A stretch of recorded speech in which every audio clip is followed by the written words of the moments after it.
great afternoon, great evening, great day to all of you. आप लोग का बहुत बहुत स्वागत है आज के Facebook लाइव सेशन में.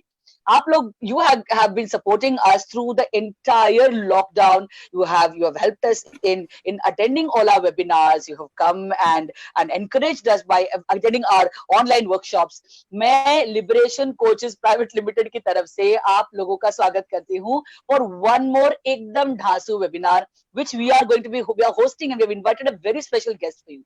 Let me tell you something about Liberation Coaches. Liberation Coaches is perhaps one of the very few organizations which during lockdown was working 24/7, and all our people were working 18, 20, 22 hours a day, which is really amazing, right? क्योंकि हम जिस business में हैं वो है training, coaching, consulting वाला business जिसको हम organization development business भी कहते हैं. So we are in the field which is very specialized called organization development, which believes that people can contribute at least 3 to 4 times more in their current jobs, and which means that the organization can grow 3 to 4 times without investing on anything but only focusing on their existing people. Liberation Coaches Private Limited is a 14-year-old organization which is into this specialized business, और हमको माना जाता है we are one of the few pioneers जो focus करते हैं SME business में. आपको तो पता होगा जब भी हम MBA करते हैं, जब भी हम पढ़ाई करते हैं, I myself am and I'm a gold medalist from Mumbai University in MHRDM. तो मैंने ये देखा कि सारे ही जो case studies हैं, सारे ही जो success stories हैं, अगर आप देखें, it is only of MNCs. It is of Google, it is of Mahindra, it is of Tatas. Where are the success stories? कई बार ये applicable ही नहीं होता है, कई बार life purpose. Liberation Coaches from Vijaya Suvarna and my colleague Amol Mule, we decided कि we will dedicate entire organization efforts towards the and small and medium-sized entrepreneurs. Intensive research in this sector. हमारे case studies, हमारे modules, हमारे models, हमारे initiatives, everything is designed to create amazing value for the SME sector. हमारा ये मानना है कि we want to create 1,000. मतलब in the next 5 years की बात कर रही हूँ, by the way, we want to get 1,000 family corporates. इसका मतलब है getting the best of the family business and getting the best of the corporate business. और क्योंकि family के value systems बहुत अच्छे होते हैं, corporate के processes और structures बड़े अच्छे होते हैं, दोनों को मिला करके ढांसू और बहुत ही जबरदस्त combination को implement करने वाले organizations को तैयार करना हमने अपना mission बनाया है for the next 5 years. So today I'm going to invite you to join us on this journey. We are an organization that specializes in taking you to the next level, from people centric to process centric. को जाना कैसे है, कैसे अपने आप को एक बहुत ही organized organization बनाना है, कैसे processes set करनी है. We are experts in it. I want you to contact us. हमारे contact details तो आएंगे ही online, so you must be contacting us for all this. And वो लोग जो already हमारे साथ जुड़े हुए हैं, जो हमारे साथ इतने सालों से associated हैं, I want to welcome all of you. I want to thank all of you for being a part of this beautiful journey. आज का जो session है बहुत खास है, and I'm going to hand it over to my colleague Professor Amol Mule, who is going to introduce the topic of today's webinar and also आज के बहुत ही खास और special guest. So Mr. Mule, on to you. Hello, very good afternoon, very good evening. आप सभी को अमोल मुड़े का नमस्कार. इस सेशन में हमारे साथ जुड़ने के लिए बहुत बहुत धन्यवाद. और जैसे कि विजय मैडम ने अभी भी कहा कि इस पूरे लॉकडाउन में जिस तरीके से आपने हमको सपोर्ट किया है, ब्लेस किया है, उस ब्लेसिंग के लिए भी बहुत बहुत धन्यवाद. Thank you so much. ऐसे ही अपना पार्टिसिपेशन बनाए रखिए, बिकॉज वो हमको प्रेरणा देता है आगे बढ़ने के लिए, आप सभी के जीवन में इंटरेस्टिंग काम करने के लिए. और आज का विषय, आज का जो सेशन है, इस सिलसिले में ही एक अगला कदम है. आज का जो विषय है वो आप सबके दिल के करीब तो है ही, हम पहले ही जानते हैं, हाउ टू जनरेट फंड्स. भैया बात ऐसी है कि सब कुछ बढ़िया चलता हो तब भी एक एंटरप्रेन्योर, एक बिजनेस ओनर, एक बिजनेस लीडर के मन में एक सबसे ज्वलंत प्रश्न जो है, एक सबसे कठिन और इंपॉर्टेंट प्रश्न जो है अगर कोई है तो वो ये है कि भैया फंड्स कहाँ से जनरेट करें और कितने जनरेट करें, बिजनेस कैसे बढ़ाएं, नया फाइनेंस कहां से लाएं, और बिजनेस बढ़ाने के लिए इन्वेस्टमेंट है तो वो कहां से खड़ा करें, इत्यादि कई सारे सवाल जब सब कुछ ठीक चल रहा है तब मन में चलते हैं। तो अब तो साहब वैसे ही चैलेंजेस है, अब तो वैसे ही परेशानियां इतनी बढ़ गई हैं कि एग्जिस्टिंग बिजनेसेस फिर से खड़े होने में थोड़ा समय जाने की संभावना है। आपके पुराने क्लाइंट्स फिर वही बिजनेस आपको देंगे कि नहीं, इसमें कुछ समस्याएं हैं, सवाल है। आपके पुराने सप्लायर्स आपको समय पर सप्लाई कर पाएंगे कि नहीं, ये कुछ समस्याएं हैं। नए कस्टमर्स आपको मिलेंगे कि नहीं, नया बिजनेस बढ़ेगा कि नहीं, एक्सपांशन आप कर पाएंगे कि नहीं, ऐसे कितने सारे सवाल हैं। और उन सब के बेस पे, फाउंडेशन पे ये सवाल खड़ा है, हाउ टू जनरेट फंड्स। और इस समय पर यह सवाल मुझे लगता है कि दिन रात आप में से कईयों को खा रहा है। बिकॉज हमने आप में से करीब करीब हर एक व्यक्ति के साथ चर्चाएं की हैं, सैकड़ों बिजनेस ओनर्स के साथ में पिछले 2.5 महीनों में हम चर्चाएं कर रहे हैं, बातें कर रहे हैं, उनकी चैलेंजेस को सुन रहे हैं, और घूम फिर कर यही सवाल सबके मन में पैदा होता है। हमने अपने तरीके से, अपनी छोटी बुद्धि से इसका जवाब देने का प्रयास किया है, लेकिन हमारा जवाब देना और किसी दिग्गज का जवाब देना, इसमें बहुत अंतर है। और फाइनली हमें वही दिग्गज आज के सेशन के लिए मिले हैं। तो पहले तो मैं इस ऑर्गेनाइजेशन का परिचय करा देता हूं इन शॉर्ट, जिसको हमारे अजय जी रिप्रेजेंट करते हैं, ठाकुर जी रिप्रेजेंट करते हैं। उसके बाद में हमारे आज के वक्ता अजय ठाकुर साहब का क्विकली परिचय करा देता हूं। मैं पहले जिग्नेश भाई लखानी जी का धन्यवाद करता हूं, जो हमारे सूरत की कंसल्टेंट हैं, जिन्होंने हमारी मुलाकात कराई थी बॉम्बे स्टॉक एक्सचेंज के एसएमई फोरम के साथ में। बीएसई एसएमई ये जो फोरम है, ये बड़ा इंटरेस्टिंग फोरम है, बड़ा मजेदार फोरम है साहब, कि आप जैसे और हम जैसे छोटे लोग ही है ना, हमारी बिजनेसेस की तो साइज ही क्या है। हमको तो बैंकर्स के आगे पीछे घूमना पड़ता है फंड जनरेट करने के लिए, तब जाकर कुछ कार्यक्रम सेट होता है। और हमारे जैसे बिजनेस ओनर्स की रिक्वायरमेंट को और चैलेंजेस को ध्यान में रखते हुए आज से करीब 12-13 साल पहले ये एक सुंदर मार्केट, ये एक गजब का प्लेटफॉर्म सेट हुआ, और तब की सरकार के द्वारा इसको इनिशिएटिव लिया गया, और बाद में एक से एक धुरंधरों ने इसको हाथ में लिया, और आज ये प्लेटफॉर्म करीब 18 से 20 हजार करोड़ रुपए आप जैसे, हमारे जैसे स्मॉल बिजनेस ओनर्स के लिए खड़ा कर चुका है मार्केट से। आप और हम थाली लेकर मांगने जाते हैं ना, तो भी साहब इसमें से 1% भी खड़ा नहीं होता। और ये जादू करके दिखाई है इस प्लेटफॉर्म में, और उसके पीछे के लोगों ने। तो ये प्लेटफॉर्म जिन्होंने सेट किया और जिसके आज ये पिलर हैं, ऐसे आज के हमारे वक्ता है अजय ठाकुर जी। ठाकुर साहब के बारे में तो आपने पेपरों में पढ़ा होगा, आपने न्यूज में देखा होगा, आपने उनके अलग अलग विषयों पर भाषण भी सुने होंगे निश्चित रूप से। तो मैं उस बारे में नहीं बताऊंगा कि उनका टेक्निकल क्वालिफिकेशन क्या है और उनका बैकग्राउंड क्या रहा है। चर्चा के दौरान शायद ठाकुर साहब खुद ही शेयर कर लेंगे। बट हमारी जब उनसे मुलाकात हुई और हमने उस व्यक्ति को जिस रूप में जाना है, मुझे लगता है मैं व्यक्ति बोल करके अजय ठाकुर जैसे हमको समझ में आए हैं, वो निश्चित रूप से मैं आपको बताना चाहूंगा। एक बहुत ही पैशनेट इंसान है ठाकुर साहब, जो है ये जो हमारे आज के वक्ता है, ये स्मॉल बिजनेस ओनर्स की कॉज को लेकर के बहुत ही पैशनेट है। ये जानते हैं, ये समझते हैं कि स्मॉल बिजनेस ओनर्स जो है, स्मॉल बिजनेसेस जो है, किन परेशानियों से गुजरते हैं और फंड जनरेशन के लिए क्या क्या तकलीफें उठानी पड़ती है, और कितना मुश्किल है स्मॉल बिजनेस के लिए नेक्स्ट लेवल की जंप लेना जब फंड ही नहीं होता है।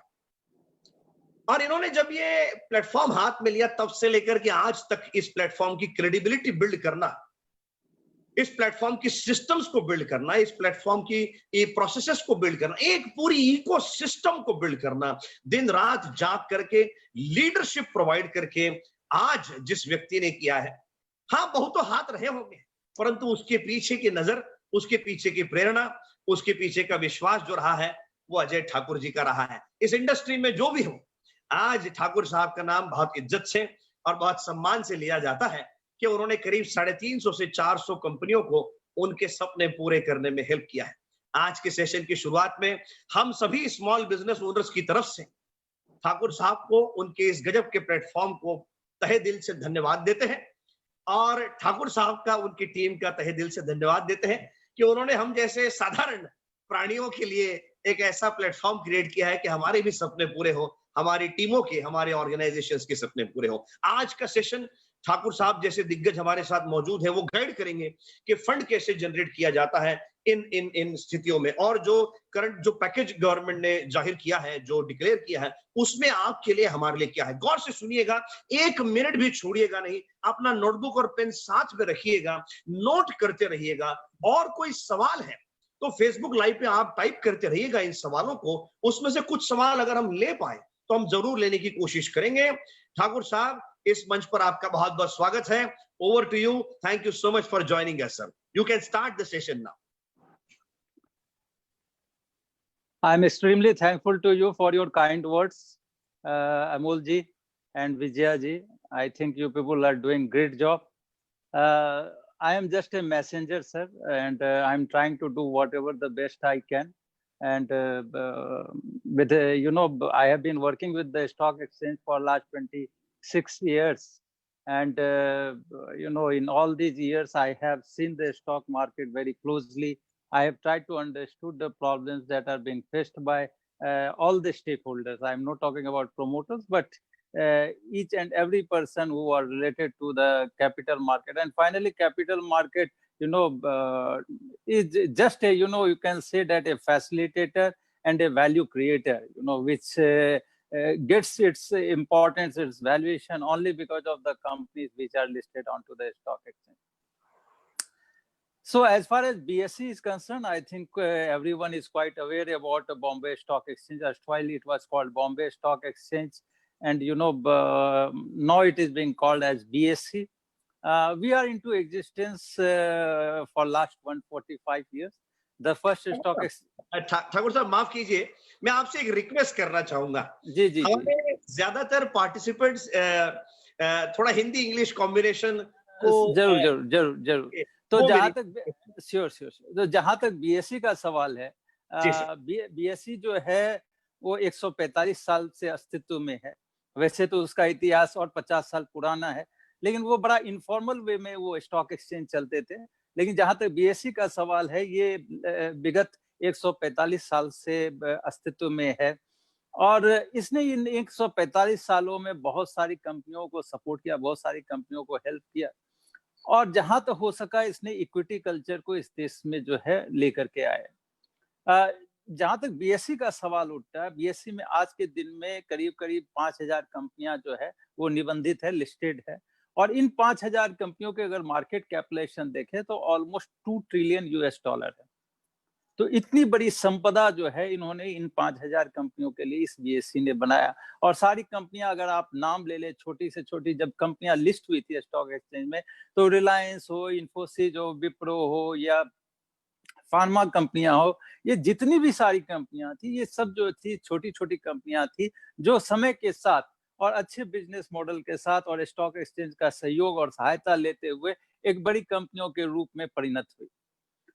लेकिन इन पे कुछ समय और कुछ सालों में हमने ये भी पाया कि जो कुछ प्रमोटर्स थे जिनके इंटेंशंस अच्छे नहीं थे, विचारधाराएं अच्छी नहीं थी, जो फ्लाई बाय नाइट ऑपरेटर हम जिनको कहते हैं, उनके साथ मिलकर उन्होंने इस स्टॉक मार्केट में कुछ गलत काम किया, जिसके चलते जो है हमने देखा कि इन्वेस्टर्स को जो है यहाँ पे काफी नुकसान सहना पड़ा। इसके चलते हमने स्टॉक एक्सचेंज की जो गाइडलाइंस थी उसको हमने काफी स्ट्रिक्ट कर डाला, और इतना स्ट्रिक्ट करने के चलते ऐसा संभव नहीं हो पा रहा था कि लघु और मध्यम इकाइयां जो है वो अपने आप को इस स्टॉक एक्सचेंज से फायदा उठा सके।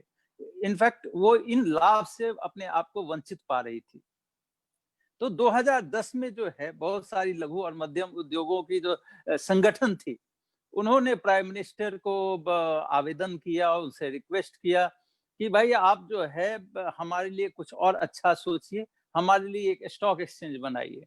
ये जो स्टॉक एक्सचेंज है ये बड़ी कंपनियों के लिए, हम जैसे लघु और मध्यम कंपनियों के लिए अभी जो स्टॉक एक्सचेंज के गाइडलाइंस है वो नहीं बने हैं, जिसके चलते हमें काफी खर्च करने पड़ सकते हैं, और हमें पोस्ट लिस्टिंग कंप्लायंसेस जो है, सारे नियम है वो काफी ज्यादा फॉलो करने पड़ेंगे। उसके लिए हम पूरी तरह से तैयार नहीं है।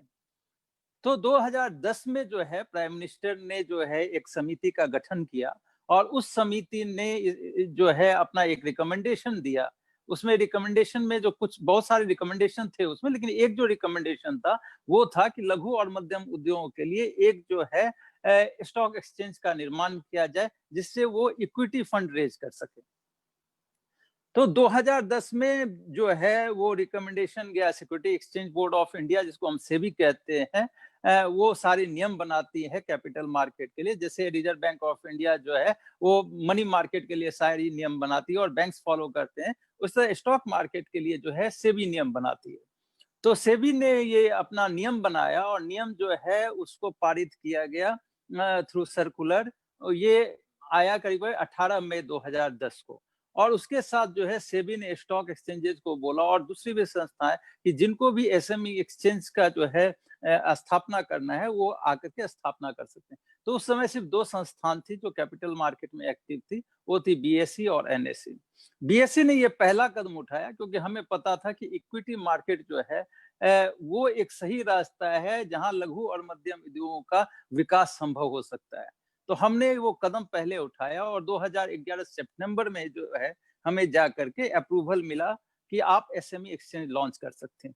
लेकिन यहाँ से हमारे लिए परेशानी शुरू हुई।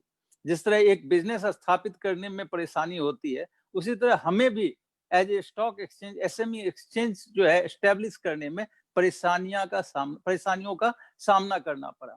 हम जहां पर भी जाते थे, जिनसे भी मिलते थे, कोई भी जो है पॉजिटिव अप्रोच नहीं दिखा रहा था और हमें ऐसा प्रतीत हो रहा था कि पता नहीं हम ये एसएमई प्लेटफॉर्म जो है उसको उसकी शुरुआत कर भी सकते हैं या नहीं। उससे पहले एक एसएमई प्लेटफॉर्म शुरू हुई थी, एसएमई एक्सचेंज शुरू हुई थी। आप सभी लोग इस बात से अवगत होंगे कि over the trade counter exchange of India जो है ओटीसीआई जिसको हम कहते थे, वो 89-90 में एस्टेब्लिश की गई थी, लेकिन वो बुरी तरह से फेल कर गई। और वैसे ही नियम जो थे वो एसएमई प्लेटफॉर्म के एसएमई एक्सचेंज के नियम थे। तो जितने भी मार्केट पार्टिसिपेंट्स थे वो हंसते थे कि जब उस इन्हीं नियमों से जब ओटीसीआई नहीं सक्सेसफुल हो पाई, तो यहाँ पे बीएसई में आपकी ये एसएमई प्लेटफॉर्म क्यों सक्सेसफुल होगी। और कुछ गाइडलाइंस जो थे एसएमई प्लेटफॉर्म पे, वो जो इंटरमीडिएट होते हैं जो मार्केट में काम करते हैं, उनके लिए वो जो थी वो काफी हेल्पफुल नहीं थी और उनको लगता था कि अगर ये गाइडलाइंस वो फॉलो करेंगे तो उनके ऊपर काफी ज्यादा रिस्क आ जाएगा। तो काफी मेहनत और मशक्कत करने के बाद फाइनली हमने एक मर्चेंट बैंकर को जो है वो एग्री हुए यहाँ पे, और एक कंपनी जो थी वो इस बात के लिए रेडी हुई कि भाई ठीक है चलो हम लिस्टिंग करते हैं। तो कहीं से शुरुआत करनी थी और फाइनली जो है हम 13 मार्च 2012 को एसएमई प्लेटफॉर्म स्थापित करने में सफल हो सके। वो दिन भी था ऐसा ही, 13 मार्च ही था। तो 13 तारीख लोग अच्छा नहीं मानते, लेकिन हमने सोचा कि अच्छे इंटेंशंस के साथ कर रहे हैं तो ये एसएमई प्लेटफॉर्म स्टार्ट करते हैं। तो 13 मार्च 2012 को इंडिया की पहली एसएमई एक्सचेंज जो है अस्तित्व में आई। अब मैं आप सब लोगों को बताना चाहूंगा कि एसएमई एक्सचेंज का नियम क्या क्या है। हम एसएमई एक्सचेंज पे अगर एसएमई प्लेटफॉर्म या एसएमई एक्सचेंज जो भी कह लें, उस पे अगर आपको लिस्ट कराना है, अपनी कंपनी को लेके आना है, तो उसके लिए आपको 3-4 नियम जो है वो आपको ध्यान में रखने पड़ेंगे। अगर आप वो नियम में खड़े उतरते हैं तो ही आप अपनी कंपनी को इस एसएमई प्लेटफॉर्म पे लिस्टिंग कराने के लिए अपने आप को एलिजिबल और या योग्य माने जाएंगे। नंबर 1 कि आपकी जो पेड अप कैपिटल है या फेस वैल्यू कैपिटल जिसको कहते हैं, वो 25 करोड़ के नीचे होनी चाहिए। नंबर 2 कि आपकी जो नेट टेंजिबल एसेट है, जो नेट टेंजिबल एसेट कंपनी की है, वो मिनिमम 1.5 करोड़ की होनी चाहिए। तीसरा नियम ये है कि आपकी कंपनी मिनिमम जो है 3 साल पुरानी होनी चाहिए। और चौथा कि किसी एक साल में आपकी ऑपरेटिंग प्रॉफिट, आपकी कंपनी में ऑपरेटिंग प्रॉफिट होनी चाहिए। तो ये 4 नियम अगर अपने आप को खड़े पाते हैं, तो आपकी कंपनी जो है एसएमई प्लेटफॉर्म पे या एसएमई एक्सचेंज पे लिस्टिंग करने के लिए के लायक है। तो आप देख लीजिए कि आपकी कंपनी 4 नियमों पे खड़ी उतरती है कि नहीं। नंबर 1 कि आपकी पेड अप कैपिटल जो है वो 25 करोड़ के नीचे होनी चाहिए। नंबर 2 आपकी मिनिमम नेट टेंजिबल एसेट जो है वो 1.5 करोड़ की होनी चाहिए। नंबर 3 आपकी कंपनी मिनिमम 3 साल पुरानी होनी चाहिए। और नंबर 4 जो है कि उसमें से किसी एक साल में, 3 साल में से किसी एक साल में आपकी ऑपरेटिंग प्रॉफिट होनी चाहिए। तो अगर इन 4 नियमों पे आप खड़े उतरते हैं तो आपकी कंपनी यहाँ पे लिस्ट होने के लायक है। अभी इसी क्रम में हमने बहुत सारी कंपनियों को इस एसएमई प्लेटफॉर्म पे मिले, उनसे हमने विनती की, उनको हमने समझाने की कोशिश की। मैं आप सभी लोगों को बताना चाहूंगा कि विगत 7 वर्षों में हम करीब करीब 30,000 कंपनियों से मिले और 2000 सेमिनार किया। तब जाकर के कहीं 350 कंपनियां जो है या 400 कंपनियां कह लीजिए, वो इस बात के लिए राजी हुई कि ठीक है भाई, हम एसएमई प्लेटफॉर्म पे लिस्ट होंगे। उनके अपने डर थे और उन डर को हमने भगाने की भरसक प्रयास किया। लेकिन इन 30,000 कंपनियों से मिलने के बाद, उनको घंटों समझाने के बाद 380 कंपनियां करीब करीब आगे आई जो लिस्टिंग करने के लिए रेडी हुई। अब समझने की बात यह है कि भाई हम जो है लिस्टिंग क्यों कराएं। अभी ये जो हमारा सेमिनार है, इसमें बात हो रही है कि फंड कैसे रेज किया जाए। और जैसे अमोल जी ने बोला कि जो सबसे बड़ी जरूरत है किसी कंपनी को सुचारू रूप से चलाने के लिए, वो है फंड्स, पैसा। पैसा कहाँ से आएगा? तो आप एक चीज समझ लीजिए कि हमने जितनी भी कंपनियां हैं इस देश में, सूक्ष्म लघु और मध्यम उद्योग हैं, उन सबको पता है कि कैसे बिजनेस स्टार्ट करना। आपके मन में बिजनेस स्टार्ट करने की जो है जिज्ञासा है, आप बिजनेस स्टार्ट करते हैं, आप अपने पैसे से बिजनेस स्टार्ट करते हैं, कभी कभी आप फ्रेंड्स रिलेटिव्स से पैसे मांगते हैं, कभी दोस्तों से पैसे मांगते हैं, और कभी कभी जो है आप फादर इन लॉ से भी पैसे मांग सकते हैं, और उसके बाद आप बिजनेस शुरू करते हैं। लेकिन ग्रोथ बड़ा धीरे होता है। फिर थोड़ा आगे बढ़ते हैं और आप बैंक के पास जाते हैं। मैक्सिमम कंपनियां बैंक के पास जाती है फंड रेज करने के लिए। ये सारे तो रास्ते हैं, लेकिन इसके अलावा एक रास्ता है जो अनफॉर्चुनेटली कहें कि इस देश के व्यवसायियों ने कभी भी जो है उसको एक्सप्लोर नहीं किया, उसमें कोशिश नहीं की, और वो है इक्विटी मार्केट का रास्ता। जो हम देखते हैं कि रिलायंस, इन्फोसिस, एसबीआई या पब्लिक सेक्टर बैंक्स की भी अगर कंपनियों की बात ले ले, तो उन सारे लोगों ने ये रास्ते अख्तियार किया और लिस्टिंग की। लेकिन जहां तक लघु और मध्यम उद्योग है, मैक्सिमम कंपनियों के जो प्रमोटर्स हैं, उन्होंने कभी स्टॉक मार्केट की तरफ पलट कर नहीं देखा। तो हमें यह समझना पड़ेगा कि हमें जो है लिस्टिंग क्यों कराना चाहिए। तो आपने अपने पैसे से और बैंक के पैसे से तो बिजनेस खड़ा कर लिया, लेकिन अब इसको बड़ा कैसे बनाना है, कैसे 1000 करोड़, 2000, 3000 करोड़ की कंपनी बनानी है। तो आपके पास फंड्स चाहिए जो आपकी लायबिलिटी नहीं पड़े, आपको हर मंथ उसको सर्विसिंग करने की जरूरत नहीं पड़े। तो उसके लिए आप स्टॉक मार्केट आए, यहाँ पे अपनी 25% जो है इक्विटी को डाइल्यूट करें, यहाँ से पैसे उठाएं और अपनी कंपनी के कैपेक्स में लगाए, टर्म लोन पे लगाए, वर्किंग कैपिटल पे लगाए, मतलब बिजनेस पर्पज से आप फंड यहाँ पे रेज कर सकते हैं। ये आपका पहला फायदा है कि आप अपनी इक्विटी डाइल्यूट करें और फंड रेज करें। और इसको आपको महीने महीने सर्विसिंग नहीं करना है, आप इस बात को ध्यान रखें। जो आपके यहाँ पे इक्विटी फंड डाल रहा है, उसको आप महीने महीने आपको ईएमआई नहीं भरना है। ये पैसे आपकी कंपनी में आए और आप इससे बिजनेस करें, अपनी कंपनी को ग्रो करें, क्योंकि ये कंपनी लिस्टेड है। जैसे जैसे आपकी प्रॉफिट बढ़ेगी, शेयर प्राइस बढ़ेगा, और उससे जो है जिन्होंने आपकी कंपनी में पैसे लगाए हैं, वो अपना फायदा उससे कमा लेंगे। दूसरा फायदा है ये कि जो हम 30,000 कंपनियों से, मैंने अभी आपको बताया, उनसे हम मिले, उनकी हमने बैलेंस शीट देखी। मैं आपको बताना चाहूंगा कि 95%, 95% कंपनियों में हमने ये देखा कि उनकी टर्नओवर जो है वो 5 करोड़ से लेकर के 600 करोड़ तक की थी, लेकिन जो प्रॉफिट थी वो मुश्किल से 2 लाख से लेकर के 3-4 करोड़ तक जाकर के सिमट जाती थी। जो उसका एक बहुत बड़ा कारण था वो ये था कि उन्होंने काफी ज्यादा जो है कर्ज ले रखा था कंपनी में। और ये मुझे हर हमेशा ऐसा लगता था कि ये बैलेंस शीट है या नहीं, या ये इम्बैलेंस शीट है। तो मेरे ख्याल से वो बैलेंस शीट किसी भी हालत में दिखता नहीं था। अब जब आप इक्विटी लेके आते हैं तो आपकी बैलेंस शीट जो है रियली में बैलेंस हो जाती है, क्योंकि इक्विटी भी है, डेट भी है, और इक्विटी डेट के बराबर रेशियो होने के चलते आपकी प्रॉफिटेबिलिटी जो है वो बढ़ती है। और जब प्रॉफिटेबिलिटी बढ़ती है, कंपनी की बैलेंस शीट स्ट्रांग होती है, तो आपकी इंटरेस्ट कॉस्ट घटती है। आपकी बैलेंस शीट जितनी स्ट्रांग रहेगी उतनी इंटरेस्ट कॉस्ट घटेगी। इसलिए अगर आप देखें लिस्टेड कंपनी में जहां इक्विटी डेट का रेशियो अच्छा होता है, वहां पे इंटरेस्ट रेट जो है उसमें, और अनलिस्टेड कंपनी के इंटरेस्ट रेट में आप देखेंगे 100-150 बेसिस पॉइंट का अंतर होता है। तो ये दूसरा फायदा है आपका। तीसरा फायदा ये है कि जो कंपनी के प्रमोटर्स है उनके बारे में विश्वसनीयता बढ़ती है, क्योंकि आप कंपनी लिस्टेड है, तो आप कंपनी में का रिजल्ट हर साल निकाल रहे हैं, 6 महीने पे रिजल्ट निकाल रहे हैं, आप बोर्ड का गठन करके वहां रखे हैं। तो जो बाहर के लोग हैं उनको ऐसा लगता है कि कंपनी सारी चीजों को ढंग से फॉलो करती है। इसके चलते आपके ऊपर उनका विश्वास बढ़ता है, आपके ऊपर उनका ट्रस्ट बढ़ता है। और इसलिए हम कहते हैं कि जो प्रमोटर्स हैं या कंपनी की क्रेडिबिलिटी बढ़ती है। तो ये तीसरा बहुत बड़ा फायदा है, क्योंकि क्रेडिबिलिटी बढ़ने से आपकी कंपनी की वैल्यूएशन जो है वो बढ़ती है। ये बहुत इंपॉर्टेंट है। चौथा, आपकी कंपनी की विजिबिलिटी बढ़ती है। जो मार्केटिंग आपकी होती है ना, वो काफी ज्यादा हो जाती है। आपकी कंपनी की विजिबिलिटी काफी ज्यादा बढ़ जाती है। आप कंपनी लिस्टेड है, लिस्टेड होने से पहले क्या होता है कि आप एक लोकल कंपनी है, लोग आपको नहीं जानते।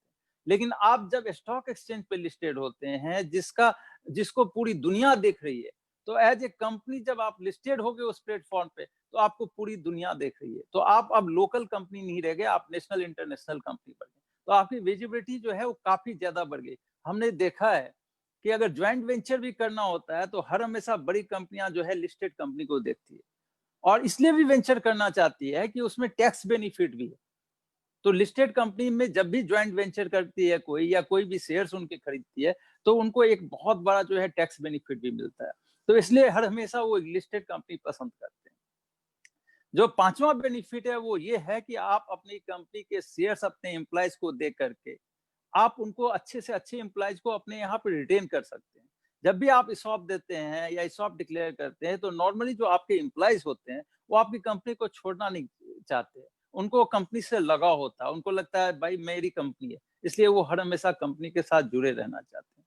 जो छठा फायदा है वो ये है कि आपकी कंपनी की जो इक्विटी है, अभी तक तो आपका शेयर सर्टिफिकेट कहाँ पड़ा था आपको भी नहीं पता है। हमने भी कितने प्रमोटर्स को पूछा कि आपने कंपनी जब से बनाई है तब से लेके अभी तक कभी आपने अपनी कंपनी के शेयर सर्टिफिकेट देखा है? तो मैक्सिमम लोगों का यही जवाब था कि उन्होंने नहीं देखा।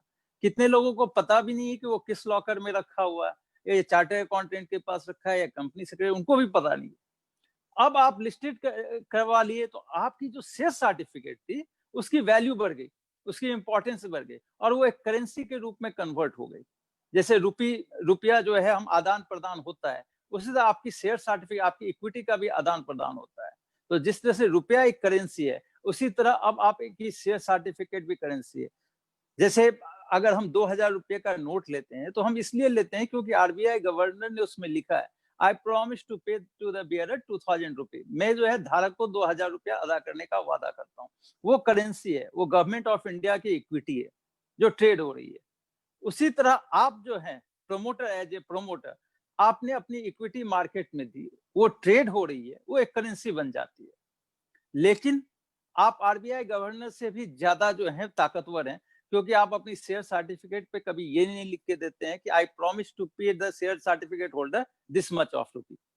तो आप ज्यादा उनसे स्ट्रांग हो रहे हैं, और आपकी शेयर्स ट्रेडेड हो रही है, और शेयर्स की प्राइस जैसे जैसे बढ़ रही है, वैसे वैसे इन्वेस्टर्स को जो है फायदा हो रहा है। तो आप समझ सकते हैं कि आपकी जो शेयर सर्टिफिकेट जो थी, जो आज तक पड़ी हुई थी, अब वो एक करेंसी के रूप में कन्वर्ट हो रही है, और उसकी वैल्यूएशन बढ़ रही है। देखिए रुपीज जो है, जो पैसे रुपया ट्रेड हो रहा है, 2000 रुपया जो ट्रेड हो रहा है आज के दिन में मार्केट में, आदान प्रदान हो रहा है, वो समय के साथ इन्फ्लेशन के चलते उसकी वैल्यू कम होती जाती है। आज 2000 रुपया की जो वैल्यू है, वो 5 साल के बाद नहीं रहेगी, या 3 साल के बाद नहीं रहेगी, या 10 साल के बाद नहीं रहेगी। लेकिन आपकी जो इक्विटी है, जो ट्रेड हो रही है मार्केट में, उसमें समय के साथ साथ उसकी वैल्यू बढ़ती जाएगी। क्यों? क्योंकि आपके अंदर, आपकी कंपनी में इक्विटी आई है जो बिजनेस के ऊपर लग रही है, और जिसके चलते प्रॉफिट बढ़ती जाएगी। जैसे जैसे प्रॉफिट बढ़ती जाएगी, वैसे वैसे आपकी कंपनी की वैल्यूएशन बढ़ती जाएगी। तो ये छठा बेनिफिट। सातवां बेनिफिट है कि आपकी इक्विटी जो है एक कोलेटरल हो जाती है। ठीक है, आज से 5 साल के बाद, लिस्टिंग करने के 5 साल के बाद या 6 साल के बाद, अगर आपको मान लीजिए इक्विटी फर्दर डाइल्यूट नहीं करना है, और ज्यादा इक्विटी डाइल्यूट नहीं करना है, और आप चाहते हैं कि मुझे पैसे चाहिए, लेकिन आपके पास फिजिकल एसेट्स नहीं है जो आप फाइनेंशियल इंस्टीट्यूशंस या बैंक्स को दे सके कोलेटरल के रूप में, ताकि आप लोन ले सकें, तो ये जो लिस्टेड इक्विटी है वो आपकी कोलेटरल बन जाती है।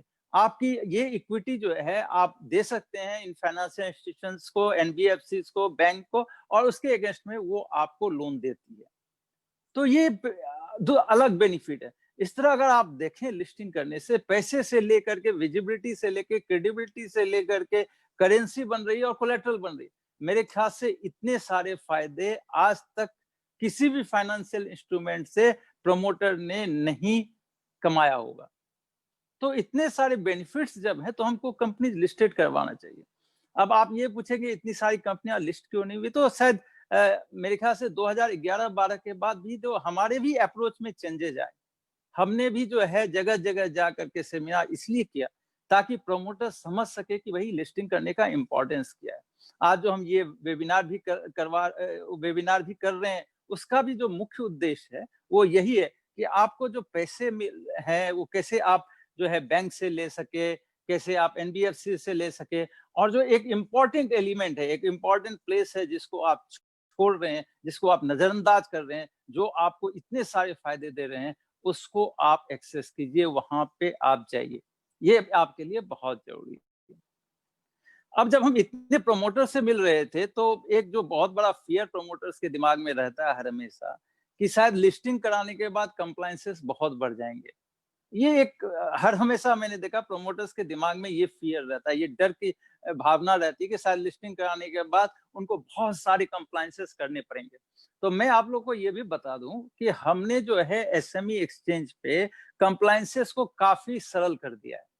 ये मेन बोर्ड की तरह नहीं है। जैसे मेन बोर्ड में आपको हर 3 महीने पे, जिसको हम क्वार्टरली कहते हैं, आपको क्वार्टरली रिजल्ट देने पड़ते हैं, जो स्टॉक एक्सचेंज में फाइल करते हैं, आप अपनी वेबसाइट पे डालते हैं, फिर न्यूज़पेपर्स में पब्लिश करना पड़ता है। यहाँ पे हमने आपके लिए काफी ज्यादा रिलैक्स कर दिया। हम ये कह रहे हैं कि आप हर 6 महीने में, every 6 month you have to declare half yearly result. आपको अपने अर्धवार्षिक जो है रिजल्ट जो है आपको पब्लिश करने हैं, और वो भी जो रिजल्ट है वो सिर्फ आपको अनऑडिटेड देना है। आपको ऑडिटेड भी नहीं करना है हर 6 महीने पे, आप अनऑडिटेड रखिए, सिर्फ चार्टर्ड अकाउंटेंट से लिमिटेड रिव्यू करवा लीजिए, हमारे पास आप फाइल कीजिए, हम अपने वेबसाइट पे उसको लोड कर देंगे और आप अपने वेबसाइट पे लोड कर दीजिए। आपको न्यूज़पेपर में पब्लिश करने की कोई जरूरत नहीं है। और ईयरली मतलब वार्षिक रूप से आपको जो है अपने रिजल्ट, ऑडिटेड रिजल्ट पब्लिश करने हैं। अगेन उसको न्यूज़पेपर में पब्लिश नहीं करना। You don't have to publish it in the newspaper. We don't want you to incur the cost. आपको खर्चा करने की जरूरत नहीं है। You just file it with the stock exchange and again publish it on your website. So these are only the requirements. आपको अपने एक बोर्ड का गठन करना पड़ता है जिसमें 1/3 इंडिपेंडेंट डायरेक्टर्स रखने पड़ते हैं। और इंडिपेंडेंट डायरेक्टर्स कौन होता है? इंडिपेंडेंट डायरेक्टर्स वो होते हैं जो आपकी कंपनी से रिलेटेड नहीं हो, मतलब उनके वो आपके शेयर होल्डर नहीं होने चाहिए, वो आपके एम्प्लॉय नहीं होने चाहिए, और तीसरा वो आपके ब्लड रिलेशन में नहीं होना चाहिए। अगर ये 3 नहीं है तो वो इंडिपेंडेंट डायरेक्टर बन सकते हैं। तो 1/3 आपका एक बोर्ड का गठन होगा और आपको 1/3 जो है आपको इंडिपेंडेंट डायरेक्टर वहां रखना पड़ेगा, क्योंकि आप पब्लिक से पैसे ले रहे हैं, वो कोलेटरल के आप भी नहीं आप दे रहे हैं, तो कम से कम आपको इतने कंप्लायंसेस करने पड़ेंगे ताकि लोगों को आपके ऊपर विश्वास रहे। तो आप अगर देखें तो हमने यहाँ पे कंप्लायंसेस भी काफी सरल करके रखे हैं। अगर आप देखें तो जीएसटी वगैरह अगर आप फाइल करते हो तो हर महीने आपको फाइल करने पड़ते हैं, वहां पे कोई रियायत नहीं है। लेकिन यहाँ पे हमने काफी ज्यादा रियायत दे करके रखा है। We have relaxed the post listing compliances a lot. And let me tell you also that out of the 322 companies which are listed onto the stock exchange, तो 322 कंपनियां हमारे पास पे लिस्टेड है, उसमें से 80 कंपनी जो है मेन बोर्ड में माइग्रेट हो गई है। अब आप समझिए 80 कंपनियां जो है मेन बोर्ड में जब माइग्रेट हो गई है तो इसका मतलब है कि उनमें कंप्लायंसेस का कोई डर नहीं है। तो मैं आप लोगों को बताऊं कि हमने यहाँ पे एक और सुविधा जो है एसएमई प्रमोटर्स को प्रदान करके रखी है कि अगर आपकी post issue paid up capital 10 crore के ऊपर चली जाती है तो आपके पास ऑप्शन है कि आप एसएमई बोर्ड से मेन बोर्ड की तरफ माइग्रेट कर सकते हो, और उसके लिए सिर्फ आपको 2/3 नॉन प्रमोटर्स का अप्रूवल लेना पड़ेगा। एक एजीएम कॉल कीजिए, उसमें 2/3 नॉन प्रमोटर्स का अप्रूवल लीजिए और आप हमारे पास पेपर्स फाइल कीजिए। एक इंफॉर्मेशन मेमोरेंडम उसको कहते हैं, वो फाइल करना पड़ता है, और वो फाइल करें हम आपको विद इन 7 वर्किंग डेज जो है आपको अप्रूवल दे देते हैं और आप मेन बोर्ड की कंपनी हो जाते हैं। तो इतनी सारी फैसिलिटीज हमने यहाँ पे दे रखी है। इसके साथ साथ जो पोस्ट लिस्टिंग जो आपके जो है आप ये काम कैसे करें, तो इसमें एक ही चीज है कि आपको एक मर्चेंट बैंकर को अप्रोच करना पड़ेगा। अगर आप मर्चेंट बैंकर को नहीं जानते हैं तो थ्रू मुल्ले जी आप हमारे पास अप्रोच कर सकते हैं। हमारी वेबसाइट भी है www.bscsme.com, उसमें जाकर के आप सारे नियम देख सकते हैं। तो ये सारी जगह है जहां से आपको सारी इंफॉर्मेशन मिलेगा। अब मर्चेंट बैंकर जो है आपका प्रोस्पेक्टस तैयार करता है, हमको फाइल करता है, हम अप्रूवल देते हैं और उसके बाद आपकी आईपीओ आती है, इनिशियल पब्लिक ऑफरिंग जिसको कहते हैं, वो आती है और उसके थ्रू जो है आपको पैसा जो है आपकी कंपनी में आता है, शेयर सारे सब्सक्राइब होते हैं। और यहाँ पे मर्चेंट बैंकर को जो है उनके ऊपर पूरी रिस्पॉन्सिबिलिटी है कि उन्होंने जितना पब्लिक इशू में आपको डिसाइड किया है या डिक्लेयर किया है कि इतने करोड़ का इशू आना है, तो वो उतना करोड़ का रुपया वो आपके कंपनी में लेकर के आएगा, ये उसकी रिस्पॉन्सिबिलिटी है। तो ये चीजों का ध्यान रखें। और लेकिन ये टीम वर्क है, इसमें team work as a team work काम होता है, जिसमें मर्चेंट बैंकर, प्रमोटर सब लोग मिल करके, आपके जो एडवाइजर्स हैं उन सब मिल करके ये कोशिश करते हैं कि ये इशू जो है फुली सब्सक्राइब हो, पूरी पैसे कंपनी में, ताकि बिजनेस के लिए उसको यूज किया जाए। तो ये सारे फायदे हैं जो हमने एसएमई स्टॉक एक्सचेंज के थ्रू मुहैया कराया। अभी तक बीएसई में 322 कंपनियां लिस्ट हुई है। ये 322 कंपनियों ने करीब 3,300 करोड़ रुपया जो है की पूंजी जुटाई है और जो है आज के दिन में मार्केट कैपिटलाइजेशन जो है वो 18,000 करोड़ का है। मतलब 322 कंपनियों ने अपनी वैल्यू 18,000 करोड़ की कर ली। हमने एक कंपनी लिस्ट करवाई थी 2014-15 में, उसकी उस समय टर्नओवर 10 करोड़ की थी और प्रॉफिट 50 लाख की थी। पिछले वर्ष जब उन्होंने अपना रिजल्ट डिक्लेयर किया तो उनकी कंपनी की टर्नओवर 10 करोड़ से बढ़ के 100 करोड़ हो गई और प्रॉफिट जो थी आफ्टर टैक्स 25 करोड़ हो गई। तो ऐसे बहुत सारे सक्सेसफुल स्टोरीज हैं बीएसई एसएमई प्लेटफॉर्म पे, जहां पे हमने कंपनियों को ट्रांसफॉर्म होते हुए देखा, बड़ा बनते देखा, क्योंकि अच्छे से अच्छे लोग जुड़े, अच्छे से अच्छे लोग आए, उन्होंने पैसे कंपनी में डाले और कंपनी का ग्रोथ आगे आते गया।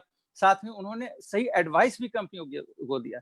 कितनी बार ऐसा होता है कि हम अलग रहते हैं, हमको पता नहीं रहता, हम बिजनेस में जुड़े रहते हैं, हमें नहीं पता है कि बाहर क्या हो रहा है। लेकिन जब आप अपनी कंपनी को लिस्ट कराते हैं तो अच्छे लोग जो है खुद आप सामने से चल के आते हैं और आपको तरह तरह के जो है चीजें बताते हैं, तरह तरह की जो चीजें मार्केट में चल रही है वो बताते हैं, जिससे आपकी कंपनी जो है काफी तेजी से जो है आगे बढ़ती है। तो ये सारे फायदे हैं एसएमई प्लेटफॉर्म के। अब जो है इसी क्रम में हमने जो है पिछले साल एक स्टार्टअप प्लेटफॉर्म भी लॉन्च किया, क्योंकि आप सभी को पता है कि इंडिया जो है थर्ड लार्जेस्ट डेस्टिनेशन है स्टार्टअप का। करीब 70,000 स्टार्टअप है इंडिया में। उनके लिए भी पूंजी जुटा, जो हमने आपको एसएमई प्लेटफॉर्म बताए वो मुहैया करना, उनको देना बहुत जरूरी है। तो इसके लिए स्टार्टअप प्लेटफॉर्म की नींव हमने रखी। काफी मुश्किल से स्टार्ट हुआ, लेकिन 2-3 अटेम्प्ट के बाद ये प्लेटफॉर्म पे भी कंपनियां आनी शुरू हो गई है और अभी तक 5 स्टार्टअप यहाँ पर भी लिस्ट हो चुकी है और उन्होंने करीब 22.5 करोड़ रुपए की पूंजी जुटाई और आज के दिन मार्केट कैपिटलाइजेशन जो है 72 करोड़ की है। तो यहाँ ये स्टार्टअप प्लेटफॉर्म भी एक साथ से चल पड़ा है। हम चाहते हैं कि और स्टार्टअप्स हैं। अब यहाँ पे लिस्टिंग कराने के नियम क्या है, इसको हमने जो है सिर्फ टेक सेक्टर के लिए खोल के रखा है। मतलब आप अगर आईटी में हैं, आईटीएस में हैं, बायोटेक्नोलॉजी में हैं, नैनो टेक्नोलॉजी में, डिफेंस टेक्नोलॉजी में, किसी भी टेक्नोलॉजी ओरिएंटेड कंपनी में है, तो आप अपनी कंपनी को यहाँ पे अपने स्टार्टअप को लिस्ट करा सकते हैं। ये पहला नियम है। दूसरा नियम है कि आपकी कंपनी कम से कम 2 साल पुरानी होनी चाहिए। तीसरा कि आपकी कंपनी की जो नेटवर्थ है वो पॉजिटिव होनी चाहिए। और चौथा कि आप startup as a startup registered होना चाहिए गवर्नमेंट ऑफ इंडिया के साथ, और अगर आप एज ए स्टार्टअप नहीं रजिस्टर्ड हैं तो आपकी पेड अप कैपिटल 1 करोड़ होनी चाहिए। तो ये नियम है स्टार्टअप प्लेटफॉर्म के। पोस्ट लिस्टिंग जो नियम है वो वही है जो हमने एसएमई प्लेटफॉर्म के लिए रखा है। और दूसरी चीज मैं आपको बताना चाहूंगा जो बहुत इंपॉर्टेंट चीज है, वो ये है कि हमने जो एसएमई और स्टार्टअप कंपनियां हैं उनको हमने सेम स्टॉक एक्सचेंज में, सेम प्लेटफॉर्म पे ट्रेडिंग करवाते हैं। इसलिए ट्रेडिंग करवाते हैं कि इन कंपनियों को भी वही एक्सपोजर मिले जो बड़ी कंपनियों को मिलती है। तो अगर बड़ी कंपनियों जैसी ही इनको भी एक्सपोजर मिलेगी तो इनका ग्रोथ जो है ज्यादा फास्ट हो सकेगा, इनकी जो विजिबिलिटी है वो काफी ज्यादा आगे बढ़ेगी। तो ये कारण था वहां पे। अगर कोई भी व्यक्ति ट्रेडिंग करना चाहता है या कोई भी व्यक्ति इन्वेस्टमेंट करना चाहता है तो उसको नया इंफ्रास्ट्रक्चर डालने की जरूरत नहीं है, सेम इंफ्रास्ट्रक्चर में हो जाएगा। अगर उसने कहीं डीमेट अकाउंट खोल के रखा है और जहां से वो इन्वेस्टमेंट करता है तो उसी अकाउंट में वो इन कंपनियों में भी इन्वेस्टमेंट कर सकता है। तो अगर आप देखिए पूरा स्ट्रक्चर जो है, पूरा आर्किटेक्चर जो है हमने काफी ज्यादा सिंपल रखा है। जो पोस्ट लिस्टिंग कंप्लायंसेस हैं वो भी काफी सिंपल रखे हैं। हमने एक मर्चेंट बैंकर डाला है जो मर्चेंट बैंकर प्रोमोटर्स के साथ 3 साल तक जुड़ा रहता है। ताकि उसको कंप्लायंसेस और दूसरे नियम को जो है उसको फॉलो करने में कहीं भी कोई इशू नहीं हो। तो इस तरह से हमने किया है। तो ये आप इस कैपिटल मार्केट को, ये स्टॉक एक्सचेंज को जो बीएसई ने खड़ा किया है, आप यहाँ पे आए, अपनी कंपनी को लिस्ट कराएं, अपने आप को आगे बढ़ाएं और ग्रो करें। ये हमारा मेन पर्पस है। अब हमें ये भी बोला मुलेक साहब ने कि जो अभी नए कुछ गवर्नमेंट ने जो एमएसएमईज के लिए डिक्लेयर किया है, उसके ऊपर भी प्रकाश डालने के लिए, उसके ऊपर भी बताने के लिए, तो मैं आपको ये कहना चाहूंगा कि अभी हम देख रहे हैं सिचुएशन काफी खराब है। हमने कभी ये सोचा नहीं था कि इस तरह से वेबिनार के थ्रू हम आप सभी लोगों से जुड़ेंगे। नॉर्मली आज तक हमने सारा जो है फिजिकल इस तरह के इवेंट्स किए हैं, लेकिन अभी ये सिचुएशन है जिसको हम सोशल डिस्टेंसिंग कह रहे हैं, कोरोना है, कंटेजियस डिजीज है, तो काफी सिचुएशन जो है काफी खराब हो चुका है। अर्थव्यवस्था हिली हुई है, कुछ जो है रिसेशन की भी बात कर रहे हैं इस साल। बाद में अगले साल जब सिचुएशन नॉर्मल होगा तो वी शेप ग्रोथ की भी बात कर रहे हैं। लेकिन for the time being situation is little bit fragile, थोड़ा सा प्रॉब्लम है। और इसलिए जो है जो भी संस्थाएं हैं आज, चाहे वो गवर्नमेंट हो या स्टॉक एक्सचेंज हो या कोई और भी दूसरी संस्था, वो कोशिश ये कर रही है कि किस तरह से जो है इस परेशानी के दौर से, इस तरह के समय से हम जो है कंपनीज को, स्पेशली एमएसएमई को सपोर्ट करके इससे हम बाहर कैसे निकालें। तो गवर्नमेंट ने अभी जो है जो एमएसएमई के लिए डिक्लेयर किया है, वो तो एक पहला जो डिक्लेयर किया है उन्होंने, वो ये कि उन्होंने एमएसएमई के डेफिनेशन को ही चेंज कर दिया। मतलब जिसकी बहुत दिनों से डिमांड चली आ रही थी, उसमें उन्होंने चेंजेस लाए। जो मैक्रो कंपनीज थी उसमें उन्होंने कहा कि इन्वेस्टमेंट 1 करोड़ और जो उनकी टर्नओवर है 5 करोड़, तो वो मैक्रो में आ गई। जो स्मॉल कंपनी है उसमें जो है investment in plant and machinery को 10 करोड़ किया और टर्नओवर को 50 करोड़ किया। और जो मिड कैप कंपनी है उसमें इन्वेस्टमेंट को उन्होंने जो है मेरे ख्याल से 20 करोड़ या 50 करोड़ किया है और टर्नओवर को 250 करोड़ किया। जो पहले 100 करोड़ था उसको 250 करोड़ किया है। तो ये जो है डेफिनेशन में उन्होंने सबसे पहला चेंज लाया। ठीक है, जो मिड कैप कंपनी के लिए जो है इन्वेस्टमेंट पहले 20 करोड़ रखा था, उसको अभी उन्होंने 50 करोड़ किया और टर्नओवर को उन्होंने 250 करोड़ किया। तो एमएसएमई एक्ट के अंदर जो डेफिनेशन था उसमें उन्होंने चेंजेस लाया अभी। और दूसरा चेंज ये लाया कि पहले सर्विस कंपनीज के लिए अलग नियम थे और मैन्युफैक्चरिंग कंपनी के लिए अलग नियम थे। अभी सर्विस कंपनी और मैन्युफैक्चरिंग कंपनी दोनों को मर्ज कर दिया गया है। तो दोनों के लिए एक ही नियम फॉलो होंगे डिफाइन करने के लिए कि वो कंपनी मैक्रो है कि स्मॉल है या मीडियम एंटरप्राइज। तो 250 करोड़ तक के टर्नओवर पे आप जो है इस डेफिनेशन के अंदर अपने आप को पाएंगे। तो ये पहला इन्होंने काम किया। जो दूसरा काम किया उन्होंने कि कैसे हम फंड्स ज्यादा से ज्यादा प्रोवाइड कर सके। तो 3 लाख करोड़ की जो है एक कोलैटरल फ्री इन्होंने लोन की बात की है। और उसमें क्या होगा कि अगर आपने 25 करोड़ तक बैंक में आपका एक्सपोजर है तो आप 20% additional fund without giving any collateral आप और रेज कर सकते हैं 20%। ये जो है इन्होंने इसमें 3 लाख करोड़ का आवंटन किया है। जो सेकेंड इन्होंने किया है वो है 50,000 करोड़ का फंड ऑफ फंड्स डिक्लेयर किया है। 50,000 करोड़ का ये जो है जो भी एमएसएमई कंपनी है, जो ग्रोथ ओरिएंटेड एमएसएमई कंपनीज है, उनकी इक्विटी 15% तक उनकी इक्विटी खरीदेंगे। तो ये दूसरा है। और तीसरा जो इन्होंने यहाँ पे किया है वो किया है 25,000 करोड़ की सब ऑर्डिनेट डेट फंड डिक्लेयर किया है। मतलब जिसमें स्ट्रेस्ड एसेट या जो एनपीए होने जा रही है इस बीच में, उसको ये जो है फंड सपोर्ट करेगी। तो ये 3 चीजें जो है उन्होंने किया और फंड के रूप में। और चौथा इन्होंने जो है एमएसएमई का डेफिनेशन किया। इसके अलावा सेंट्रल बैंक ने भी बहुत सारे कदम उठाए हैं। उन्होंने जो है अगर आप देखें तो रेपो रेट को भी ऑलमोस्ट आज के दिन में 3.75% कर दिया है। तो काफी ज्यादा उसको भी घटाया गया है। तो ये इसलिए किया गया है और भी कुछ स्कीम्स लाई गई है, बैंक सेंट्रल बैंक ने डिक्लेयर किया। लेकिन उन सारी चीजों का काम एक ही है कि किस तरह से ज्यादा फंड्स जो है बैंक्स के पास अवेलेबल हो। और बैंक जो रिवर्स रेपो रेट है उसको भी काफी कम कर दिया गया। रीजन ये कि बैंक जो है वो इस मतलब रिजर्व बैंक ऑफ इंडिया के पास ज्यादा कैश नहीं रखे, बल्कि उसका आवंटन करे, ज्यादा पैसे वहां नहीं रखे। CRR रिक्वायरमेंट को भी काफी कम कर दिया गया। तो इस तरह से बैंक्स के पास इतने फंड्स डाल दिए गए हैं कि वो जो है ज्यादा से ज्यादा वो फंड्स जो है वो लोन के रूप में MSMEs को दे सके। तो मेरे ख्याल से बहुत सारी है इंडस्ट्रीज को भी, और इसके अलावा आप ये भी देख रहे हैं कि मॉरेटोरियम पीरियड भी ऑलमोस्ट 6 महीने का दिया गया है, क्योंकि गवर्नमेंट को भी मालूम है, बैंक्स को भी मालूम है, ये 6 महीने काफी बुरे चलने वाले हैं, बिजनेस नहीं चलेगा। तो ये जो EMI है या जो भी लोन की सर्विसिंग है वो संभव नहीं है। तो गवर्नमेंट के पास से भी ये सारी जो है इनिशिएटिव्स ली गई है, सेंट्रल बैंक की तरफ से भी इनिशिएटिव ली गई है, और स्टॉक एक्सचेंज आपके लिए खड़ा है।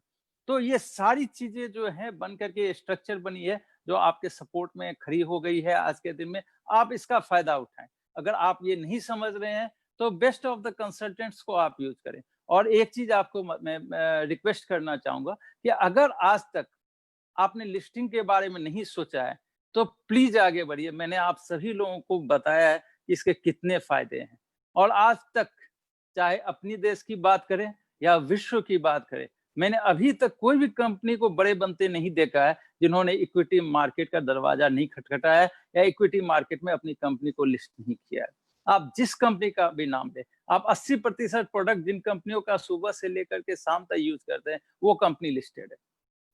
तो जब सारी कंपनियां लिस्ट होकर के ही बड़ी बनी है तो आप क्यों नहीं इस रास्ते की तरफ अग्रसर होते हैं। आप आइए।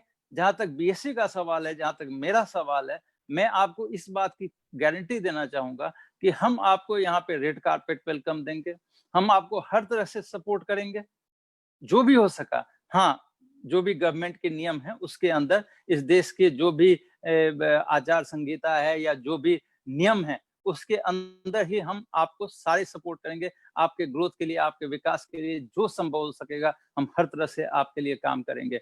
और हम आपके लिए हैं, हम कोई इस तरह की बात नहीं कर रहे हैं कि भाई हम रेगुलेटर हैं या कुछ इस तरह से हैं। हम आपके हैं, आपके विकास में ही देश का विकास निहित है, इसलिए हम आपको सपोर्ट करना चाहते हैं। आप मैक्रो कंपनी, और ये बात में कहीं पे भी मैं इस बात से हर हमेशा जो है दूर भागता हूँ कि ये कहना कि मैं मैक्रो हूँ, स्मॉल हूँ, मीडियम हूँ और वहीं पे रह जाना, वो सही बात नहीं है। आप एम्बिशियस बनिए, जितना ज्यादा एम्बिशियस बनेंगे उतना अच्छा है। आपकी जो है काफी जो है आगे जो सोच रहनी चाहिए, ताकि आप अपनी कंपनी को जो लिस्टिंग करवा रहे हैं वो इसलिए नहीं कि आप 100 करोड़ की कंपनी बन जाए या 200 करोड़ की कंपनी बन जाए। हम चाहते हैं कि आप 1000 करोड़ की कंपनी बनाए, 1000 करोड़ से लाख करोड़ की कंपनी बने, लाख करोड़ से 10 लाख करोड़ की। और हमारी जो आबादी है, जो यंग पॉपुलेशन है, उसको बड़ी कंपनियां चाहिए, बड़े और बहुत ज्यादा से ज्यादा जो सस्टेनेबल बिजनेस मॉडल वाली कंपनियां वो चाहिए, ताकि उनका बिजनेस ग्रोथ हर हमेशा होते रहे और लोगों को ज्यादा से ज्यादा एम्प्लॉयमेंट मिले। आज हम स्टॉक एक्सचेंज का काम ही यही है, और हम अब रेगुलेटर होकर के नहीं, एज ए फैसिलिटेटर होकर के काम करना चाहते हैं। हम आपको फैसिलिटेट करेंगे ताकि आप ग्रो करो, अच्छे से ग्रो करो, अपने बिजनेस को आगे बढ़ाओ और ज्यादा से ज्यादा इस देश की GDP को सपोर्ट करो और ज्यादा से ज्यादा जो है रोजगार मुहैया करा सको। So with these words I am extremely thankful to all of you. बस एक जो है जाते जाते मैं प्रोमोटर्स को बताना चाहूंगा कि देखिए सारे प्रोमोटर्स काफी स्किल्ड है, बड़े प्रोमोटर और छोटे प्रोमोटर में कोई ज्यादा डिफरेंस नहीं है।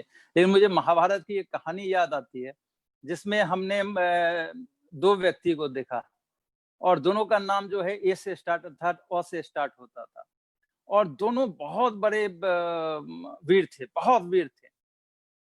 लेकिन जो है एक व्यक्ति का जो है, और एक के गुरु जो थे वो भगवान विष्णु अर्थात कृष्ण थे, और एक के गुरु जो थे वो भगवान शिव थे।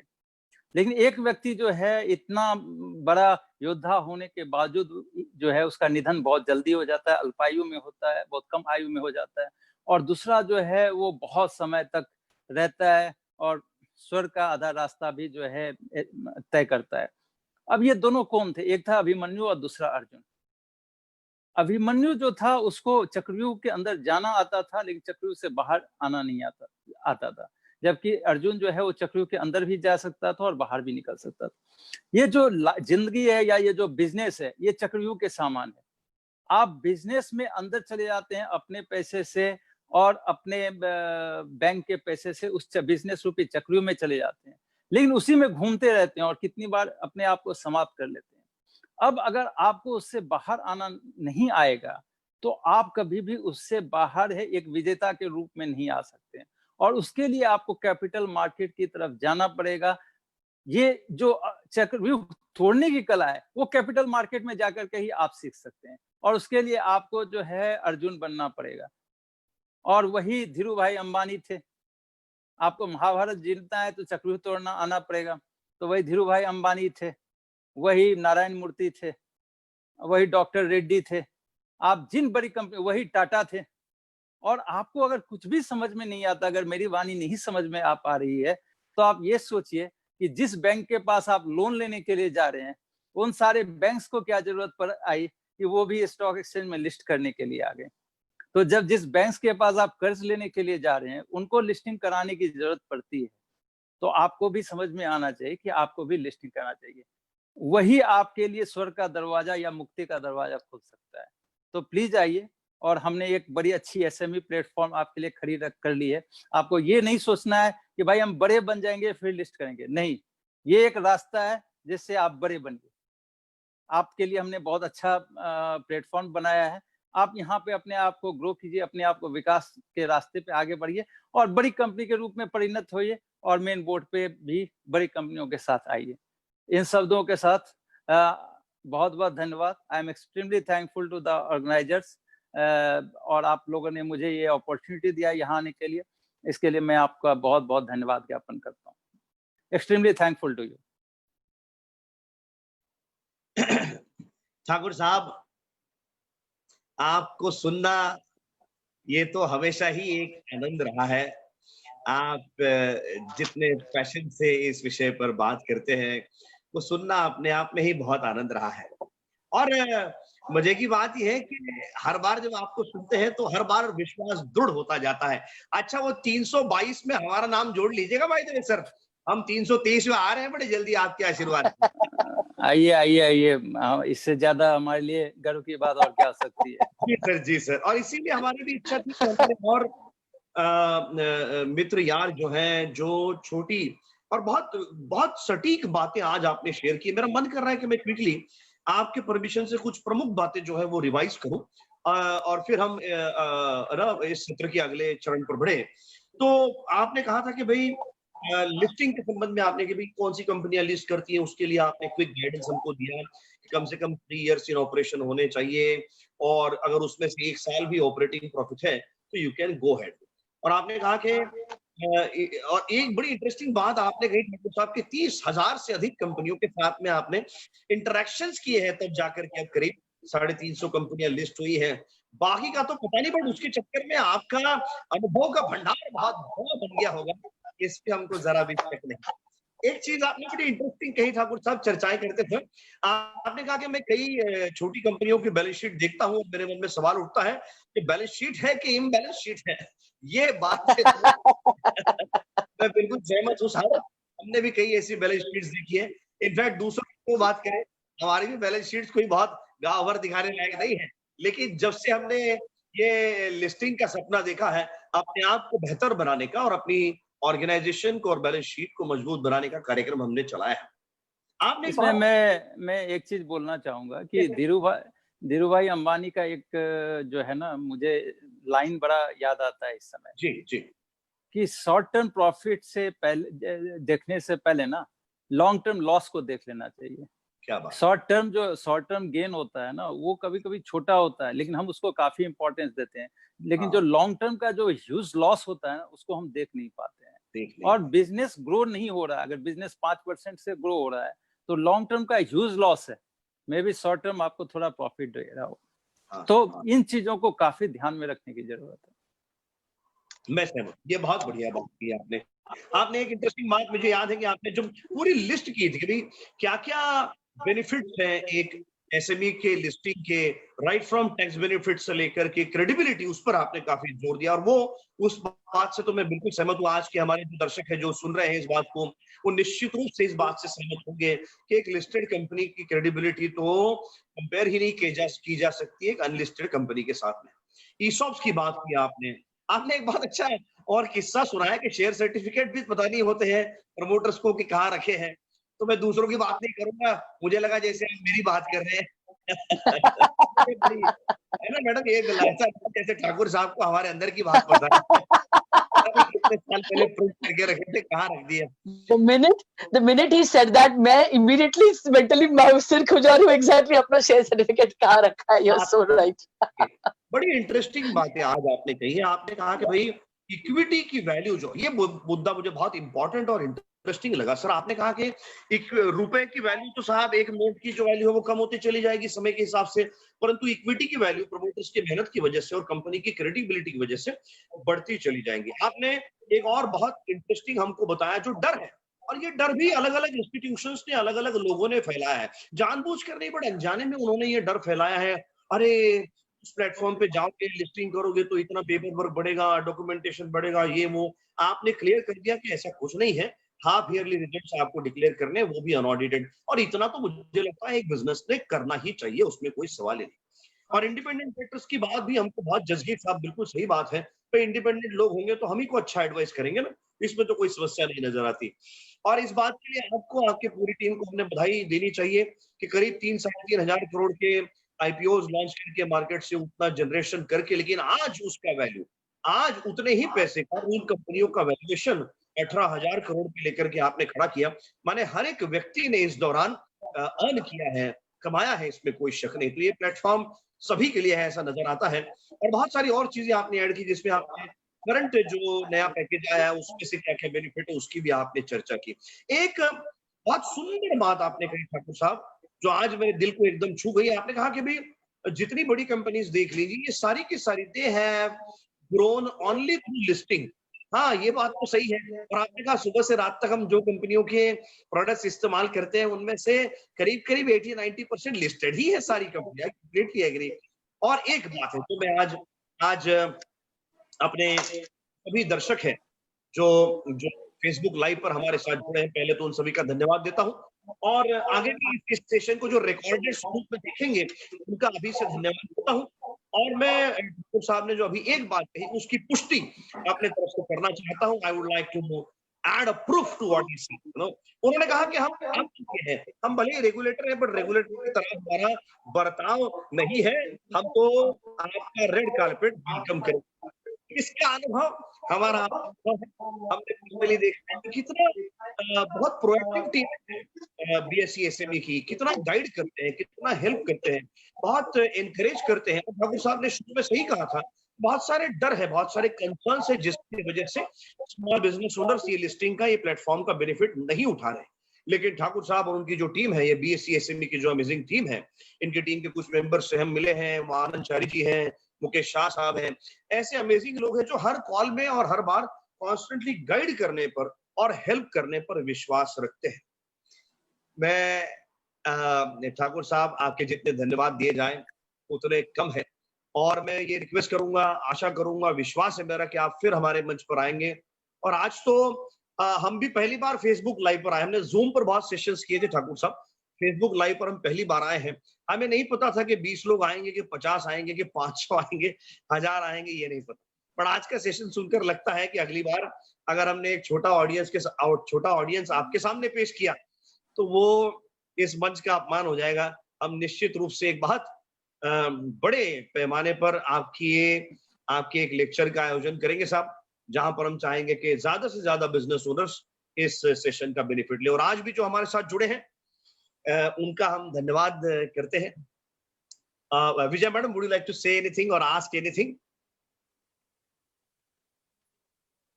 मैं कुछ बोलना चाहती थी आपकी तारीफ खत्म होने के बाद, आपके बाद।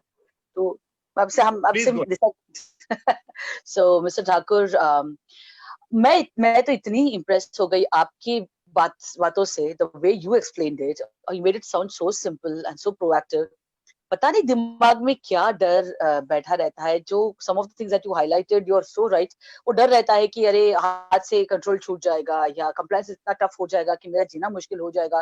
जैसे सारे बिजनेस ओनर्स एक नॉर्मली स्टार्टअप्स जो हैं उन्होंने शायद वो नहीं देखा। 15-20 साल के बाद you have seen so many cycles of the economy, you seen so much of तकलीफ, going back to zero, coming back, going back to zero, coming back. 2-3 cycle के बाद इंसान हिम्मत करता है कि वो आईपीओ की तरफ आगे कदम बढ़ाए। तो वो एक हमेशा डर रहता है कि फिर से जीरो से मुझे शुरू नहीं करना, मुझे फिर से जवाब नहीं देना, मतलब कटहरे पे मुझे खड़ा मत करो भाई, मतलब मैं मेहनत कर रहा हूँ बिजनेस को बड़ा करने के लिए। सो दैट काइंड ऑफ वो एक कॉन्फिडेंस लॉस होता है कि फिर से नहीं करना वो सारा चीज। और उससे सबसे तो एक बीएससी के बारे में एक खौफ है।